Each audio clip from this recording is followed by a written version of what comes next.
Ayun guys, so good morning. So papunta tayo ng Las Piñas ngayon sa friend natin. House blessing siya. So umalis tayo ng bahay ng 94%. After nito, papakarwash natin si VF3. Medyo matagal na rin siyang hindi napapalinis. So tara guys, samahan niyo ako.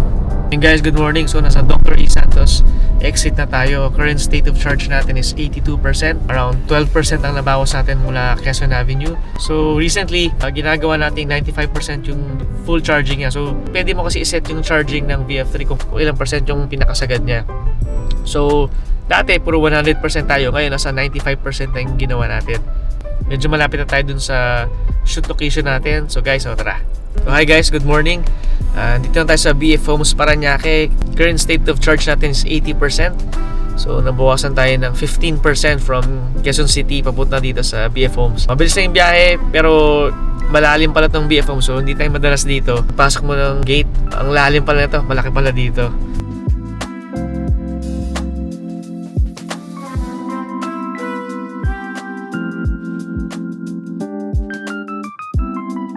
And guys, so good afternoon. Natapos na yung shoot natin. Ang ganda ng bahay nila Karen and Dex. So congrats guys. So ngayon guys, pauwi na tayo. Currently, state of charge natin is 77%. And then, ang travel time is 1 hour. 32 kilometers papunta. 32 kilometers din pabalik. So yun guys, so tara. Pagbalik natin Manila, magpapacar wash muna tayo. Tara guys. So bihira tayo makapunta dito. So yun guys, so pauwi na tayo. Current state of charge is 77%. Normal mode tayo. Di tayo nag-eco mode. Mula nung after first month, ano na tayo? Puro normal mode na tayo palagi. Yun yung benchmark natin. Hi guys, good afternoon. So Quezon Avenue na tayo ngayon. Ang current state of charge natin is 64%. So 13% lang nabawas natin. So malapit tayo sa bahay. Pero papacar wash muna tayo. So dito na tayo sa may Fisher Mall area. So 64% galing 77. BF Homes Parañaque. Tapos traffic ng konti pero sakto lang 13% lang nabawas natin. So tara, pa-car wash muna tayo. Ayun guys, good afternoon. So nandito na tayo sa car wash, Clean Fix sa may Timog. So waiting lang tayo. Kapila lang tayo ngayon pero after na to tayo na next.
Ayun guys, so tapos na tayo magpa-car wash. Uwi na tayo. I-edit naman natin yung mga photos nung kanina sa house blessing. Tapos, let's call it a day. Hi guys, so good evening. Nakauwi na tayo. Pwede tayo magpahinga. Pero pag-uusapan natin yung mga plano natin with the VF3. So guys, plano ko sana maglagay ng roof box or rooftop top box sa VF3 natin. So try ko maglagay ng sample photo dito. Nakita ko lang din online. Mostly sa Vietnam to. So ito yung itsura niya.